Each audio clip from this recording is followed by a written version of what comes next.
오늘 제4과 성령님에 관한 교리거든요. 그러니까 요거 교재를 좀 읽어 나가면서 더할 거 더하고 이러면서 하겠습니다. 성령님에 관해서 우리 독립심리교회에서는 뭔가 이렇게 제독금교회에서 뭐 성령님 어서 오십시오, 어서 오소서 뭐 등등, 그 다음에 뭐 성령 세례 받아라 막 이렇게 하면서 뭔가 성령에 관해서 뭔가 특별한 뭔가 성경에서 얘기하고 있지 않은 좀 삐딱선을 탄 듯한 그런 적용들을 많이 하다 보니까 이 독립심리교회에서 오히려 반대급부적으로 성령님에 대한 역할을 좀 소홀하게 생각하는 부분이 분명히 많이 있어요. 그런데 성령님의 역할은 어마무시합니다. 사실은 그죠? 우리가 이따가 또 보겠지만 성령에서 태어난 것과 흙에서 태어난 것, 그죠? 죄로 인한 것, 육신에서 태어난 것, 이런 것들은 그 결과가 이미 출발부터가 결과가 예정되어 있는 거나 마찬가지입니다. 그래서 우리가 성령으로 시작하는 일들이 반드시 우리의 해피엔딩을 보장하고 있을 뿐만 아니라 그것이 모든 과정에서 모든 어떤 그런 문제들이나 이런 것들을 다 승리하게 해주시는 힘의 원동력이 되시는 분이 성령님이십니다. 그래서 이 성령님에 관해서 너무 소홀하게 생각해서는 안 되겠죠. 그래서 오늘 그 성령님에 대한 주제를 가지고 교재에 나와 있는 것을 가지고 한번 해보겠습니다. 일단은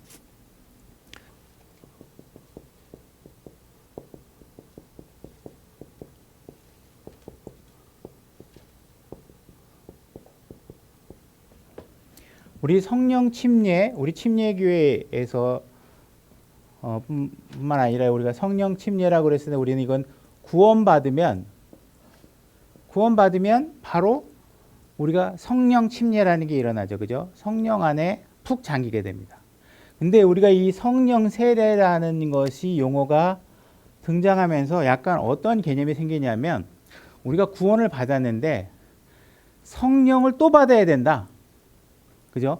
구원받은 사람에게 구원받고 난 이후에 성령님을 받기 위해서 뭔가 또 특별한 과정을 하고 막 부들부들 떨면서 기도하고 랄랄랄랄랄라 거리면서 해가지고 성령을 다시 받아야 된다 하는 개념이 어느 순간인가 도입되고 있었고 그런 현상들이 벌어지고 된 것이죠. 그죠? 그래서 이것은 교리적인 성경적으로 맞지 않다. 성령은 이미 우리가 구원받을 때 바로 우리 안에 들어와 계시기 때문에 성령님을 성령 침례 받은 이후에 그러니까 구원을 받은 이후에 성령을 받는 과정이 또 다른 과정이 있어야 된다라고 얘기하는 것은 반성경적입니다. 성경적인 얘기가 아닙니다. 근데 이제 뭐 성령 충만해야 된다. 이 이야기는 다른 개념이에요. 내 안에 계신 예수 그리스도가 성령님이 계시는데 성령 충만하다는 얘기는 뭐냐면 내가 얼마나 성령님의 통제 안에 들어가느냐 하는 것이 성령 충만이에요. 성령님이 이끄는 대로 예수님께서 가시죠. 성령님이 앞장서고 그거를 따라가는 예수님이 우리 광야 시험을 받으러 가실 때 성령님이 앞장서 가시죠. 그래서 이것은 완전하게 성령님의 통제대로 가는 것입니다. 그래서 성령님의 통제가 충분히 된 상태가 성령 충만이다 이렇게 얘기할 수 있어요. 그러니까는 우리가 성령을 갖다가 구원받고 죄씻음 받은 뒤에 한참 있다가 우리가 성령을 받기 위해서 뭐 기도회를 한다든지 성령님 어서 오십시오 해가지고 성령을 따로 받는 그러한 것들은 잘못된 개념이다. 이 중요한 부분은 일단 짚고 넘어가고, 그 다음에 성령님은 삼위일체 중에 한 분이시다 하는 제목이 있죠. 그래서 우리가 요한일서 5장 7절로 찾아서 한번 읽어보겠습니다. 요한일서 5장 7절 제가 읽겠습니다. 하늘에 증언하는 세 분이 계시니 곧 아버지와 말씀과 성령님이시니라. 또 이 세 분은 하나이시니라. 이렇게 되어 있죠. 그래서 아버지, 말씀, 성령.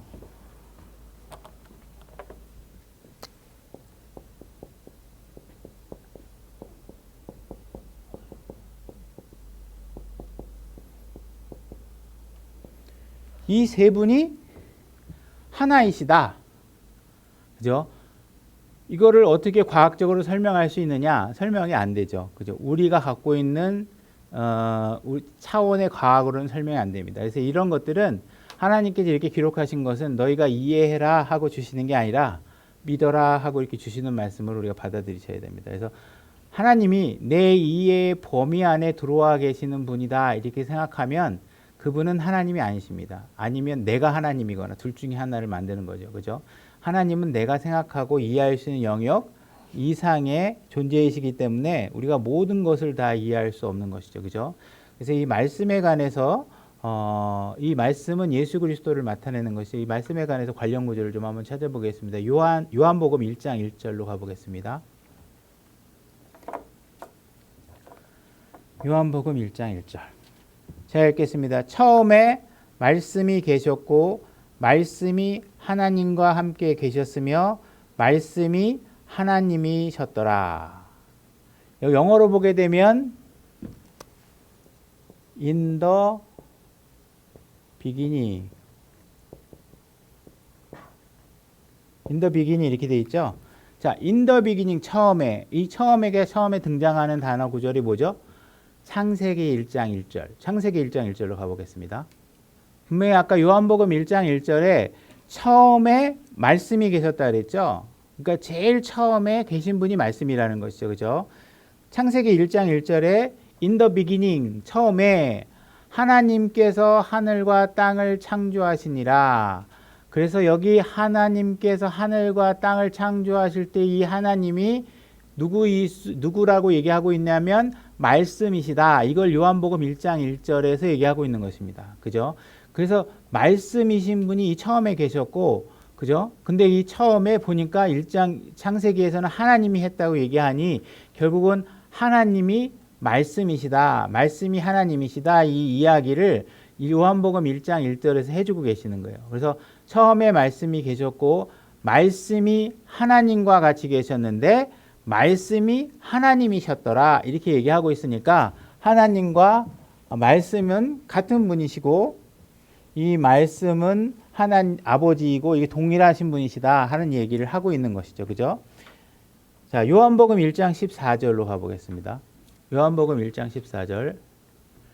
자, 제가 읽겠습니다. 말씀이 육신이 되어 우리 가운데 거하심에 우리가 그분의 영광을 보니 아버지의 독생하신 분의 영광이요 은혜와 진리가 충만하더라. 자, 말씀이 육신이 되어서 우리 가운데 거하시는 분은 예수 그리스도시죠. 그죠? 그래서 이 말씀이신 분이 육신으로 오신 것이 예수님. 그죠? 그러니까 아버지, 말씀, 성령님, 아버지, 예수님, 성령님 이렇게 다 같은 분이시다. 같은 위격을 가지신 분이시다. 이렇게 얘기하고 있습니다. 그 다음에 우리가 또 하나님과 예수님이 같은 분이라는 걸 한번 또 확인해 보기 위해서 이사야서 43장 11절로 한번 가보겠습니다. 제가 읽겠습니다. 나는 주니라. 나 외에 구원자가 없느니라. 주라고 하시는 분이 나 외에 구원자가 없다 이렇게 얘기하고 있습니다. 12절. 내가 밝히 알리고 구원하며 보여주었나니 그때에는 너희 가운데 다른 이방신이 없었노라. 그러므로 너희는 나의 증인이요 나는 하나님이니라. 이렇게 돼 있죠. 그러니까 여기서 나 외에 구원자가 없다고 할 때 나는 누구냐 하면 하나님이시죠. 그죠? 그러니까 하나님만이 구원자시라. 이 얘기를 지금 구약에서 하고 있는 것입니다. 자, 마태복음 1장 21절.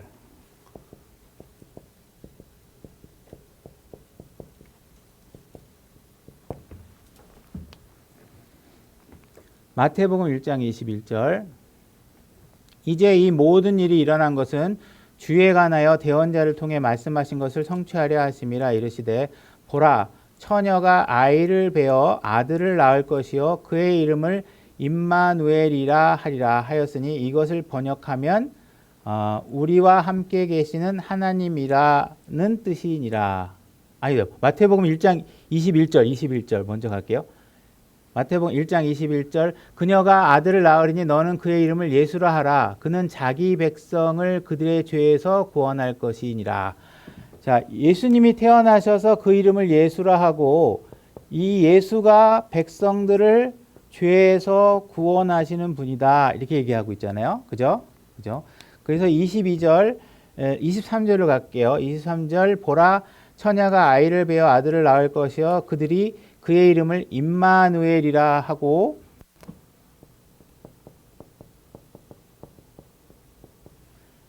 번역하면 우리와 함께 계시는 하나님.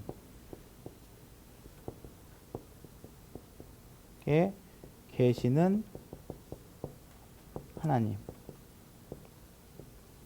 그죠? 구약에서는 하나님이 구원자라고 얘기를 했고, 그죠? 이 땅에 예수님이 오셔서 예수님이 내가 구원자다. 하나님께서도 예수 그리스도 외에 다른 구원자가 없다 얘기했죠. 그죠? 근데 본데 이 예수님이 또 하나님께서 좀 해설하고 있는 게 우리와 함께 계시는 하나님이니까 결국은 예수님, 구약의 하나님, 그리고 신약에서 예수님이 동일하신 분이다 하는 걸 얘기하고 있는 것입니다. 그래서 우리가 세 분이 하나님이다. 그 다음에 요한일서 3장 16절. 요한일서 3장 16절. 하나님께서 우리를 위해 자신의 생명을 내놓으셨으므로 이렇게 되어 있죠. 원래 우리가 아는 이름으로 이 땅에 오셔서 우리를 위해서 생명을 내어놓으신 분이 누구예요? 예수님. 근데 예수님에 대해서 요한일서 3장 16절에서 뭐라고 하고 있냐면 하나님께서 자기 생명을 내어놓으셨다. 우리를 위해서. 이렇게 얘기하고 계시는 것이죠. 그러니까 예수님이 하나님이시다 하는 이야기를 하고 있는 것이에요. 이로써 우리가 그분의 사랑을 깨닫나니 이렇게 되어 있습니다. 자, 그 다음에 이 아버지와 말씀과 성령 이 삼위일체 하나님은 항상 같이 일하시는 분이십니다. 그래서 우리가 예수님께서 침례 받을 때 장면으로 또 한번 가보겠습니다. 마태복음 3장 16절로 가보겠습니다. 제가 읽겠습니다. 예수님께서 침례를 받으시고 곧바로 물속에서 올라오실 때 보라 하늘들이 그분께 열렸으며 또 하나님의 영께서 비둘기와 같이 내려와 하나님의 영께서 내려오시고 계시죠. 하나님의 영 성령님께서 내려오고 계시는 것입니다. 비둘기 같이 내려오고 자기 위에 앉는 것을 그분께서 보시더라. 보라 하늘로부터 한 음성이 있어 이르시되 이 하늘로부터 있는 한 음성은 누구냐면 아버지 하나님이시죠. 이 사람은 내 사랑하는 아들이라 내가 그를 매우 기뻐하노라 이렇게 얘기하고 있죠. 그래서 지금 보면 지금 물속에 잠겼다 나오시는 예수님은 말씀이신 분이시죠. 그분이 우리 안에 육신으로 와 계신 분이시죠. 그죠?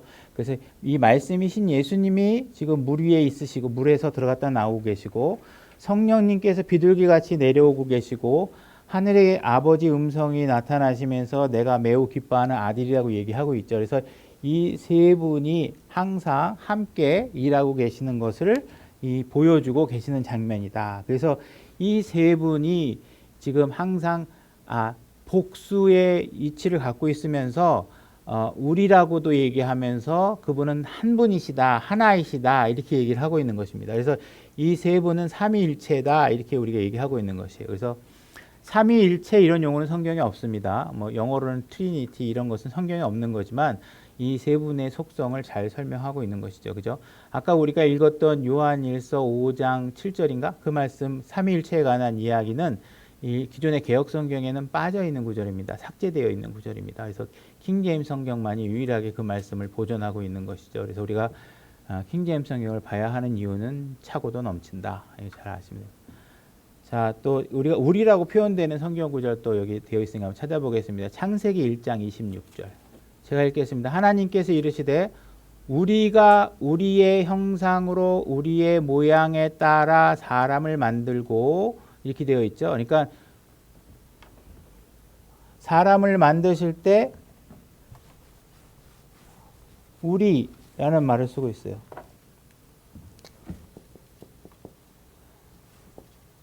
우리 형상, 삼위일체.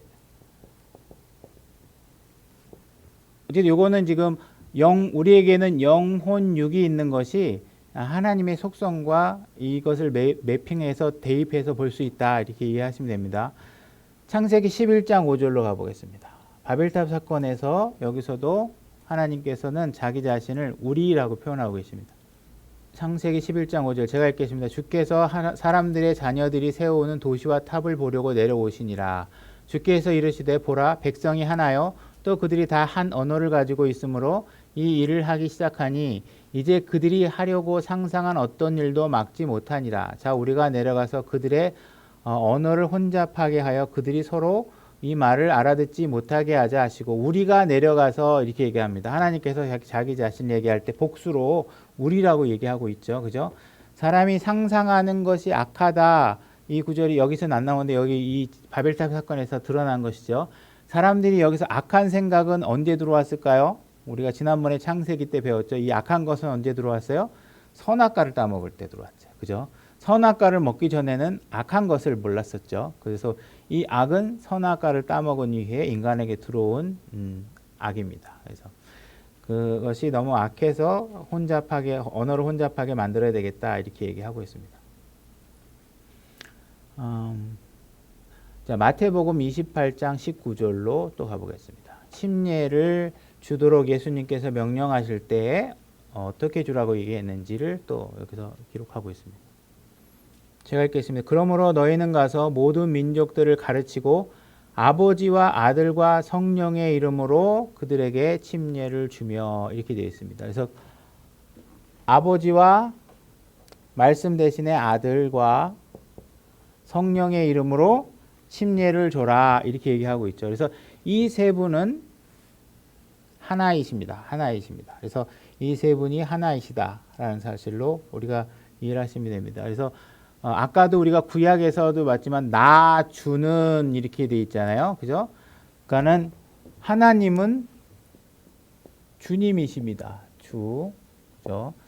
예수님도 주님이십니다. 성령님도 주님이십니다. 그래서 신약에서 사도행전에 보면 아버지와 아들과 성령으로 침례를 주지 않고 주의 이름으로 침례를 주기도 합니다. 그래서 이 세 분의 이름은 동일하게 주라는 이름을 갖고 계시는 분이십니다. 우리가 삼위일체를 얘기할 때 주의해야 될 점은 뭐냐 하면, 옛날에 이 양태론이라는 삼위일체론을 설명하기 쉽게 하기 위해서 이렇게 주장한 적이 있어요. 다시 말해서 이거 마치 예수님과 하나님과 성령님은 얼음과 물과 수증기처럼 이 형태가 변한 것이다, 이렇게 얘기를 했어요. 근데 이것은 삼위일체론에서 지금은 공식 이론으로 받아들이지 않습니다. 오히려 이단교리처럼 우리가, 특히 독립심리교에서는 이거는 이단교리다, 이렇게 이단이라기보다 잘못된 교리다, 이렇게 얘기를 합니다. 그래서 이 양태론은 성경이 이야기하고 있는 삼위일체론을 성경적으로 설명하는 것은 못 된다. 그래서 이 양태론적인 설명은 가능한 한 하지 않는 것이, 성경에서 얘기하는 데까지만 설명하는 것이 좋습니다. 그래서 자, 두 번째 주절에 들어가겠습니다. 성령님께서 구원받은 사람 모든 사람 안에 거하십니다. 자, 요한복음 3장 5절로 가겠습니다. 요한복음 3장 5절. 3장 5절 읽으면서 한번 또 살펴보겠습니다. 예수님께서 대답하시되 진실로 진실로 내가 네게 이르노니 사람이 물에서 나고, 자, 물에서 나고, 그죠? 물에서 나고 성령에서 나고,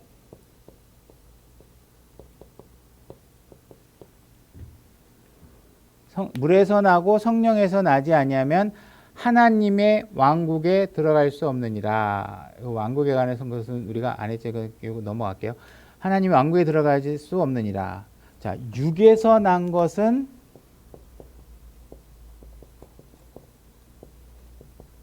육이요, 성령에서 난 것은 영이다, 이렇게 얘기하고 있죠. 그죠? 내가 네게 이르기를 너희가 반드시 다시 태어나야 하느니라. must. 반드시 다시 태어나야 하느니라 한 것에 놀라지 말아라. 자, 보면 사람은 물에서 한번 태어나고 성령에서 나야 됩니다. 두 번 태어나야 돼요. 그래서 육에서 난 것은 육이고 성령에서 난 것은 영이라고 얘기하고 있어요. 이 말의 표현법은 마치 이런 거예요. 개에게서 태어난 건 개고 말에게서 태어난 건 말이에요. 다시 말해서 개에게서 태어났는데 잘 먹이고 잘 가꿨더니 말이 되더라. 이런 법칙이 없어요, 성경에. 그죠? 성경에 뭐가 얘기하고 있냐면 육에서 난 것은 그냥 육이에요. 그죠? 자, 여기 사람이 있어요. 여기도 사람이 있어요. 거듭나지 않은 사람은 어떻게 되어 있냐면 물에서 나고 육에서 난 것밖에 없어요. 그죠? 자, 거듭난 사람은 일단 물에서 났잖아요. 그죠? 육에서 난 육이 있죠. 그 다음에 뭐가 있어요? 성령에서 난 영이 있어요. 그죠? 그죠? 그러면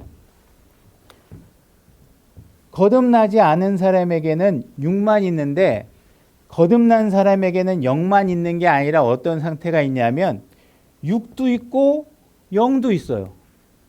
그죠? 그죠? 그러니까 다시 말해서 육에서 난 육이 그대로 있고 영에서 난 영이 성령에서 난 영이 공존하고 있는 상황이 돼 있는 거예요. 그죠? 그러니 나에게 어떤 상황이 벌어지고 있냐면 육에 관한 법칙이 작용되고 있으면서 영에 관한 법이 작용되고 있어요. 두 가지 법이 내 안에 존재하게 돼요. 그죠? 그래서 육에서 난 것은 육의 법을 따르는데 법칙이라는 게 있죠. 그죠? 만류인력 법칙처럼 여기에는 무슨 법칙이 통하고 있냐면 사망의 법이 통제받고 있어요. 거듭났으니까 사망의 법이 없어졌느냐? 아니라는 거예요. 왜? 육이 있으니까 그대로.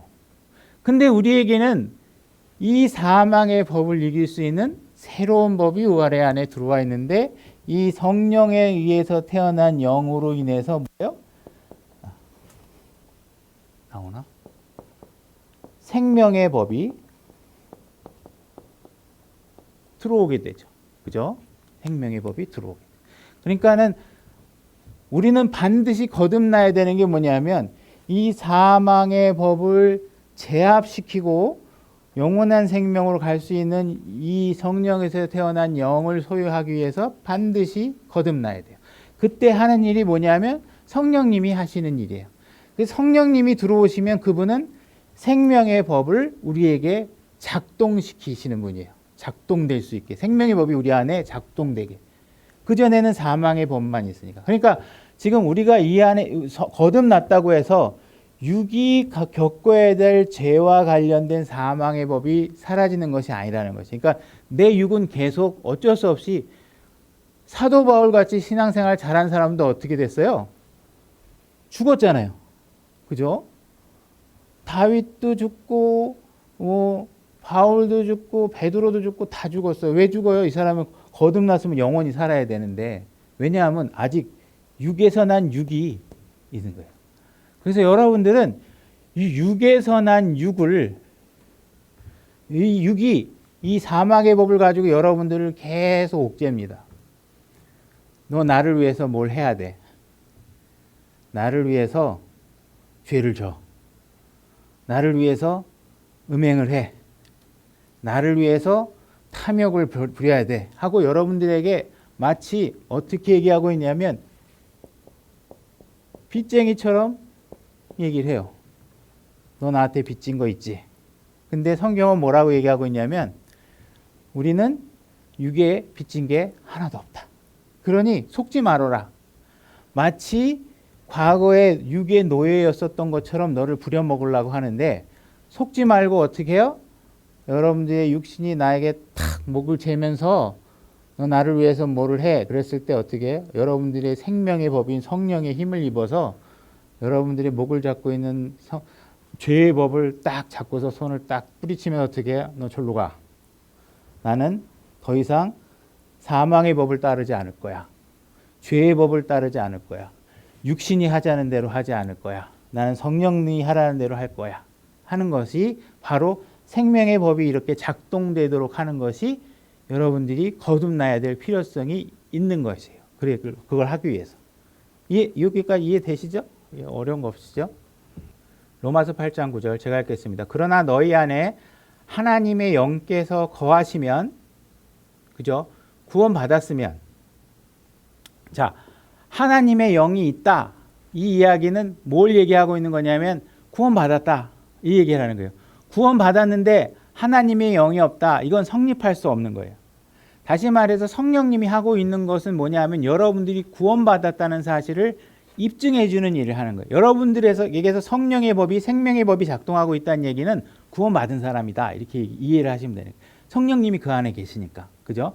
하나님의 영께서 거하시면 너희가 육신 안에 있지 아니하고 성령 안에 있나니 이제 어떤 사람에게 그리스도의 영이 없으면 그는 그분의 사람이 아니라. 우리가 이따 보겠지만 성령님의 또 다른 이름이 그리스도의 영입니다. 그러니까 이게 이 말씀에 관해서 그리스도의 영은 성령과 다른 거다 이렇게 혹시 주장하는 사람이 있나 봐요. 전에 제가 이렇게 누구하고 얘기를 할 때 새신자반 할 때 어떤 분이 와가지고 얘기하는데 자기는 용어들을 잘 모르니까 구원 받은 것 같은데요. 성령님 계셔. 네. 너 그럼 너 안에 그리스도의 영도 있어? 그 뭐지? 모르겠는데. 그럼 너 구원 안 받은 거야. 이렇게 속으면 안 돼요. 그냥 그 용어 싸움에 헷갈리시면 안 되고 용어를 몰라도 성경 몰라도 구원 받는 것이 없고 아주 심플한 거예요. 구원이라는 건 그죠? 구원받고 예수 그리스도에 한 사역을 믿으면 성령님이 내 안에 들어와요. 거기에 외에 성령님 외에 다른 걸 더 부가적으로 받아야 될 것이 전혀 없습니다. 결국은 여러분 안에 성령님이 있다. 이 사실은 뭘 얘기하고 있냐면 구원받았다. 그러니까 성령님의 역할은 구원을 받은 사람에게 구원의 확증을 해주고 있고 구원받은 사람들에게 너는 구원받은 사람에게 내가 있다라는 사실을 믿음으로 우리에게 얘기해주고 있는 거죠. 성령을 받았다 그래서 내 몸에 갑자기 무슨 변화가 있거나 여 안에 이렇게 만지면 여 안에 성령님이 만져지거나 이런 거 없습니다. 그냥 믿음이에요. 믿음으로 받는 거예요. 우리가 이런 걸 하면 구원받았다. 이 약속의 말씀을 믿으면 되는 것입니다. 그죠? 그래서 우리가 성령을 받는 일을 가지고 성령에 받은 것을 무슨 방언을 할 수 있는 것과 관련되어서 얘기하고 있는 것은 비성경적인 것입니다. 그래서 방언은 성령의 사역을 통해서 일어나고 있는 일들 중에 하나이지만 방언이라는 것을 무슨 특별하게 하나님과 교통할 수 있는 특별한 언어다 하는 것도 비성경적인 것이고 성경에서 방언이라고 하면 굳이 얘기한다면 그건 외국어를 얘기하는 것이고 그죠? 하여튼간 거기에서 우리가 물론 이것이 천사들의 말을 할지라도 이런 것들 때문에 가능성을 열어놓고는 있지만 어쨌든 확증할 수 있는 건 아무도 없어요. 외국어 외에는 그죠? 바울은 내가 4가지 방언을 할 수 있다 그랬던 것들은 다 외국어예요. 그건 초대교회 당시에 성경에 기록된 것이 없고 내가 성령님의 어떤 능력으로 복음을 전하는 것이고 이런 것들을 또 복음을 여러 나라의 언어적 장벽을 벗어나서 해야 되죠. 바벨탑 사건의 때 가로막혔던 언어의 장벽을 하나님께서 사도행전 당시에 잠시 풀어서 그들이 언어를 소통할 수 있도록 복음을 전하는 방향에 사용하신 것입니다. 그래서 그거는 잠시 지금은 방언의 은사 이런 거 제가 옛날에도 미국에 있을 때 갑자기 누가 방언의 은사를 받았다고 그래가지고 해보라 그랬는데 오빠 내가 영어를 할 수 있게 되는데 오빠한테 레터를 라이트 할게 이러면서 그게 무슨 영어야? 그러니까 실제로 영어가 아니 자기 기분이 그런 거예요. 순수하니까 여학생들이 그렇게 해가지고 착각하시면 안 돼요. 성경 우리가 교리를 잘 이해하지 않으면 안 된다는 것이죠. 그죠? 고린도전서 6장 19절. 도대체 무슨 말이냐? 너희 몸이 너희가 하나님에게서 받은 바 너희 안에 계신 성령님의 전인 줄을 너희가 알지 못하느냐? 여러분들이 몸이 성령님께서 거하는 전입니다. 그래서 성령님께서 거하는 다시 말해서 여러분들이 구원을 받으면 여러분들의 몸이 템플, 성전이 되면서 그 안에 성령님이 들어와 계시는 것이죠. 그러니까는 구원과 성령님의 유무는 반드시 동일한 상황을 얘기하는 거예요. 구원 받았으면 무조건 성령님이 있는 거예요. 하지만 너희가 너희 자신의 것이 아니니 주께서 값을 치르고 사셨느니라. 그런즉 하나님의 것인 너희의 몸과 너희의 영으로 하나님께 영광을 돌려라. 우리가 지난번에 영혼 육에 관해서 창세기 3장에서 얘기할 때 원래는 우리의 몸이라는 건 뭐예요? 하나님의 뜻대로 우리 몸이 사용되는 것이 우리의 영혼 몸의 기본 원리죠. 그죠? 근데 하나님의 뜻을 하지 않고 육신의 정욕을 탐하게 되도록 하는 사건이 선악과 사건을 통해서 일어난 사건이에요. 그죠? 그래서 이런 일들이 다시 벌어져서 이런 상황을 다시 회복시키기 위해서 생명의 법인 성령님이 우리 안에 들어와서 사망의 법을 이길 수 있도록 하고 있는 것인데, 우리가 그 상황에서도 저절로 되는 것이 아니라 어떻게 해요?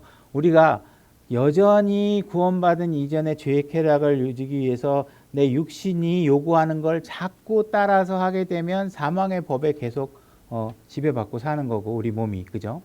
그러나 우리가 그걸 생명의 법으로 죄로부터 거부하고, 우리가 육신이 만들어낼 수 있는 죄의 목성은 성경에 하나도 좋은 게 없죠. 다 거짓말, 살인, 음행, 뭐 부정함, 뭐 다 이런 것들이에요. 그런 것들에 대해서 우리가 벗어날 수 있는 능력이 생명의 법이 작동되도록 우리에게 작동시켜 주시는 것이 성령님이 들어와서 하시는 일이다. 요한복음 3장 16절. 너희가 하나님의 성전인 것과 하나님의 영께서 너희 안에 거하는 것을 너희가 알지 못하느냐, 이렇게 되어 있습니다. 디도서 3장 5절. 디도서 3장 5절. 제가 읽겠습니다. 그분께서 우리를 구원하시되 우리가 행한 의로운 행위로 하지 아니하시고 오직 자신의 긍휼에 따라 다시 태어남과 남의 씻음과 성령님의 새롭게 하심으로 하셨고, 예수 그리스도 곧 우리의 구원자를 통하여 우리에게 성령님을 풍성히 부어주셨느니라. 성령님이 우리 안에 들어오셨다는데, 이 프로세스 과정이 어떻게 되냐면, 여러분들이 예수님을 믿겠습니다. 나의 행위나 나의 어떤 의로움으로 구원을 얻을 수 없습니다. 전적으로 주님이 하실 수 있습니다 하고 주님을 구원자로 딱 받으면 어떻게 하냐면, 예수님께서 여러분들을 딱 가져다가 깨끗한 물에다가 죄를 모두 다 깨끗하게 씻어냅니다. 다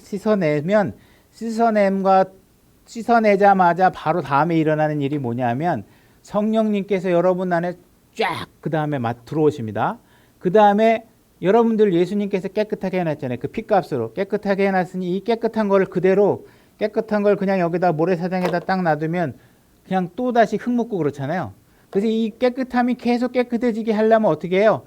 성령님이 여기 안에 딱 들어와서 이 깨끗해진 걸 계속 더 깨끗해지도록 만드는 일을 계속 하는 거예요. 그래서 renewing, 새롭게 하는 일을 성령님께서 하시는 거예요. 성령님께서는 계속 일하시는 분이신 거죠. 그죠? 들어와서 자리 딱 차지하고서 어험 이러고 있는 게 아니라, 여러분들의 새로워진 육신을 더 이상 죄의 법에 빼앗기지 않도록 새롭게 하는 일을 리뉴잉 하는 것, 리제너레이션 된 여러분들을 리뉴잉 하는 일들을 성령님께서 계속 하는 거예요. 그래서 그런 일들을 성령님께서 하고 계신다. 그래서 성령님은 여러분들을 작고 거룩한 존재로 만들기 위한 일을 무한 에너지 자원처럼 계속 여러분들 안에서 일하고 계시는 것이다. 고린도전서 12장 13절. 고린도전서 12장 13절. 우리가 유대인이나 이방인이나 매인자나 자유로운 자나 모두 한 성령에 의해 침례를 받아 한 몸 안으로 들어왔으며. 자, 여러분들이 침례를 받았다는 건 각각의 영이 아니라 뭐예요? 한 영 안으로 들어온 거예요. 다시 말해서 여러분들이 침례 안에 들어오면 한 영으로 다 연결되어 있는 상태가 되는 거예요. 다 연합되시는 거예요. 다 다르게, 다 각자가 성령을 받았지만 들어온 분이 다 동일하신 분이라 우리가 다 완벽하게 연결되어 있어서 연합되어 있다, 이렇게 얘기를 합니다. 한 몸 안에 들어왔으며 모두가 마시게 되어 한 성령 안으로 들어왔느니라. 자, 이 마시게 되었다는 표현은 여러분들이 물 침례와 성령 침례를 구분해 줄 수 있는 표현 중에 하나이기도 합니다. 여러분들은 물 침례에 들어가서 마시지 않습니다. 마시면 죽어요. 그죠? 여러분들은 코를 꽉 막고 들어가시죠. 성령 침례를 받는 건 어떻게 하는 것이냐면, 성령 침례에 여러분들이 들어가지만 여러분으로 코 안과 입 안으로 성령님이 다 들어가서 여러분 안에 성령님이 내주하시기도 하고, 여러분도 성령님 안에 있는 거고 여러분 안에도 성령님이 있는 상태가 됩니다. 여러분들은 완벽하게 안팎으로 실링이 되어져서 예수 그리스도와 연합하는 상태를 만들어 주십니다. 그것이 바로 성령님이 여러분들이 구원받을 때 해주시는 일입니다. 그죠? 그래서 이거는 성령 침례를 얘기하는 것입니다. 그래서 이거 성령 침례는 여러분들이 구원받을 때 바로 순식간에 일어나는 일이에요. 그러니까 이것은 구원받을 때 완벽하게 일어나서 여러분의 안과 밖에 성령님이 완벽하게 봉인을 하셔서 여러분들을 예수님의 소유로 완벽하게 만들어 놓는 것입니다. 예수님의 봉인하는 작업을 하시게 되는 것이죠. 그죠? 그 다음에 성령님의 이름들. 질문 있으세요? 뭐 질문 없어요? 너무 쉬워서? 성령님의 이름들 1번하고 2번이 다 성령님인데 영어로 틀려서 그렇습니다. 홀리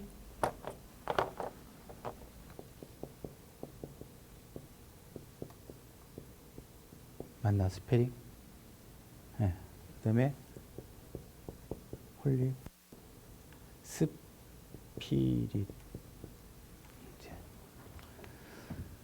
두 가지, 그러니까 성령님에 관한 타이틀이 여러 방식으로 있다는 것이에요. 그래서 성령님이라고 되어 있는 처음에 홀리고스트라고 되어 있는 구절을 요한복음 14장 26절.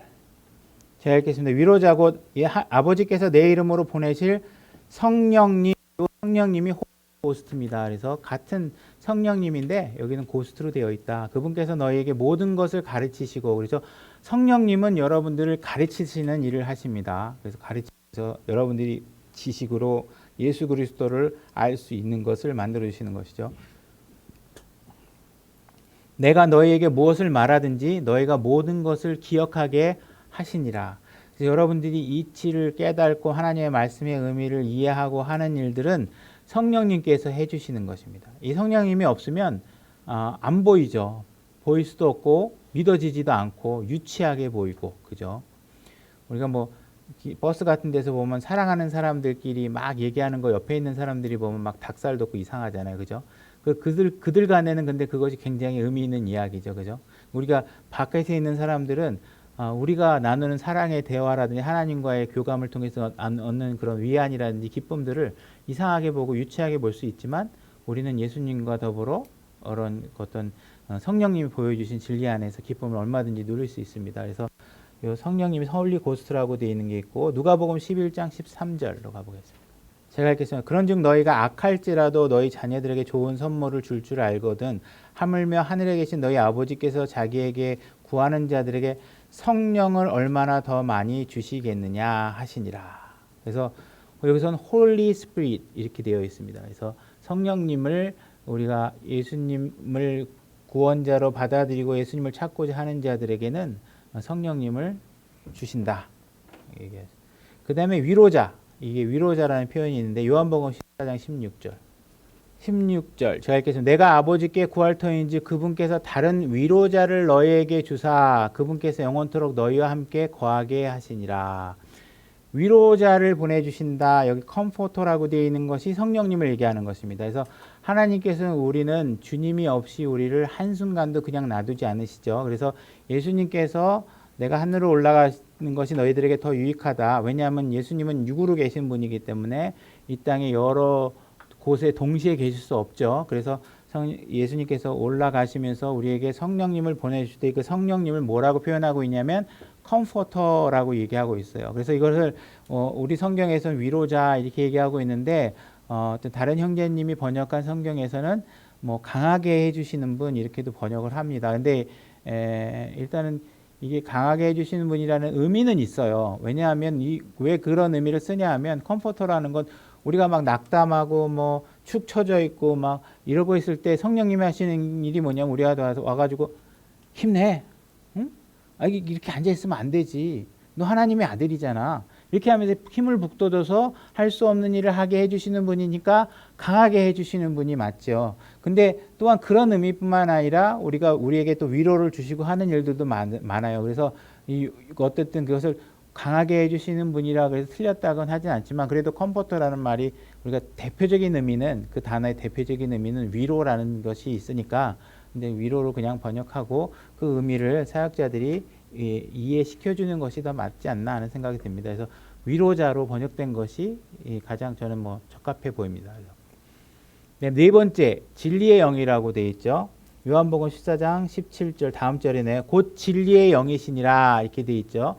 그래서 성령님은 가르치시는 분이시고 결국은 진리를 알려주시는 분이시죠. 그죠? 그 진리를 깨닫게 해주시는 분이십니다. 그래서 곧 진리의 영이시라 세상은 그분을 받아들이지 못하나니 세상은 받아들이지 못합니다. 세상은 진리를 싫어하죠. 세상은 진리에 대해서 거부합니다.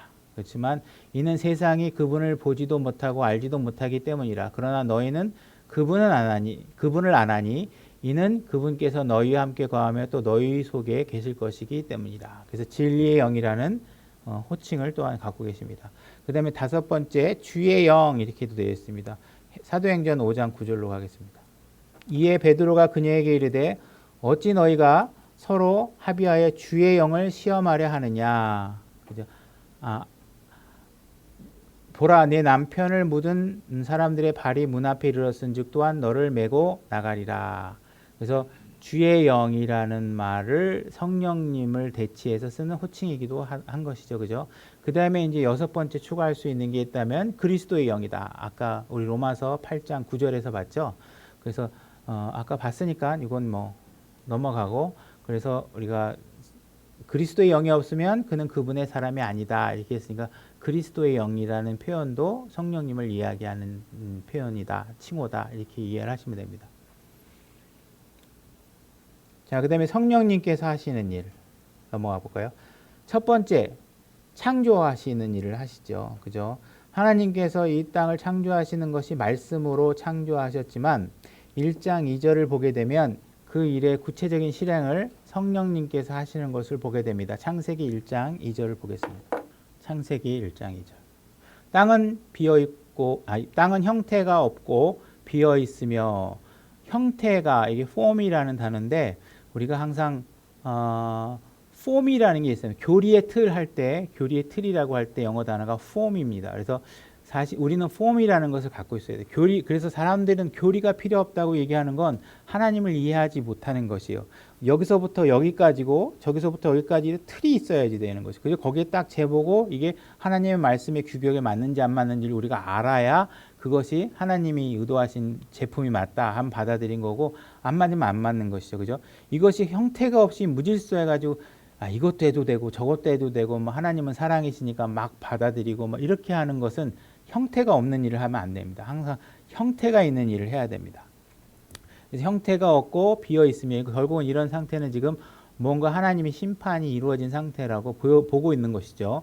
어둠은 기쁨의 표면 위에 있고, 기쁨이라는 것의 표면에 어둠이 있죠. 그래서 예수님께서 그 마귀들을 내쫓을 때 마귀들이 두려워했던 게 기품으로 자기를 보낼까 봐 두려워했던 장면이 나옵니다. 그래서 이런 기품이라는 것이 있다는 것이 있고, 하나님의 영은 물들의 표면 위에서 움직이시니라. 그래서 하나님의 영이 움직이기 시작하면서 이제 여기서 우리는 갭 이론을 받아들이니까, 갭 팩트를 받아들이니까 이게 창조의 일이 다시 시작되는 것입니다.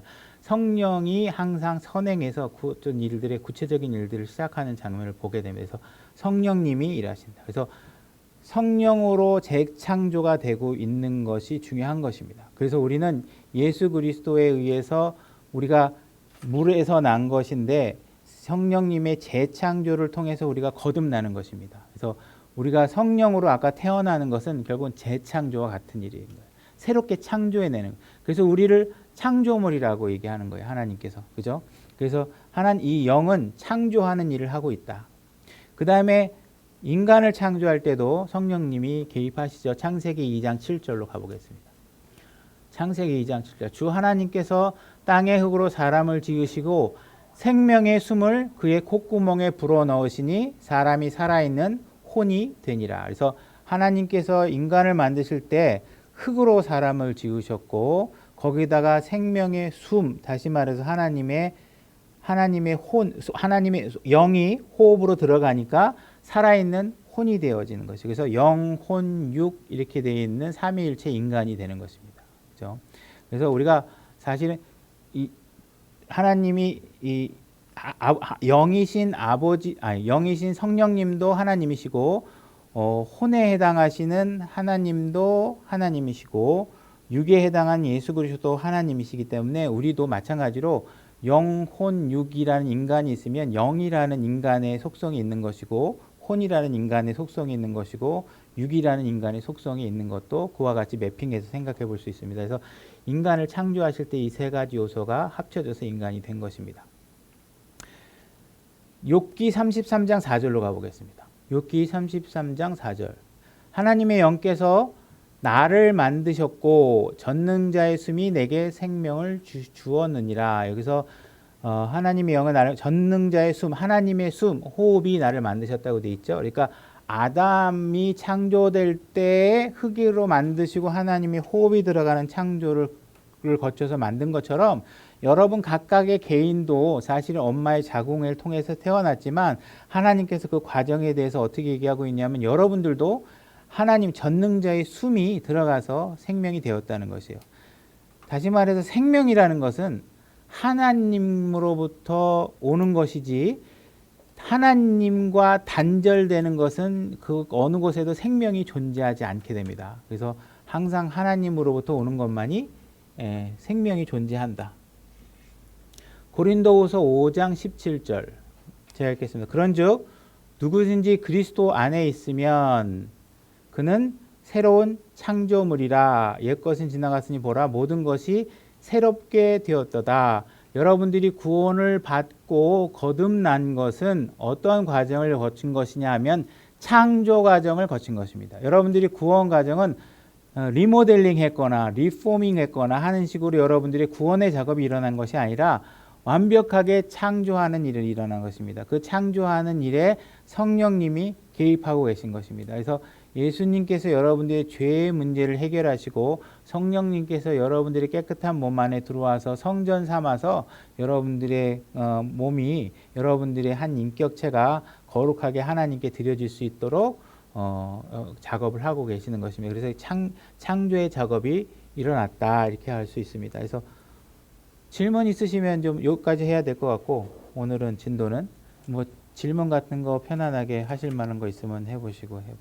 하여튼 뭐 질문은 언제든지 하셔도 좋고요. 어쨌든 뭐 여기 계신 분들은 너무 잘 아시는 분들이긴 하지만 어쨌든 좀씩 우리가 기초를 좀 여러분들이 이제 아는 것과 내가 누군가에게 알려주는 것과는 또 차이가 있잖아요, 그죠? 그래서 여러분들이 한 100, 저도 마찬가지로 내가 100가지를 알면 그 중에 다른 사람에게 가르칠 수 있는 정도의 능력은 한 20%, 10%도 안 돼요, 사실은. 어떻게 보면. 나머지들은 막 구슬이 막 옥석처럼 꿰어 있질 않아서 흩어져 있는 것들을 잘 꼬여야 알겠어요. 여러분들도 이제 내가 이제 누군가가 새로운 성도님들이 오거나 누군가가 교리적으로 잘못된 얘기를 하면 이게 쫙 막을 수 있는 그런 교리적 지식들을 가졌으면 좋겠습니다. 수고하셨습니다. 오늘 여기까지 하겠습니다.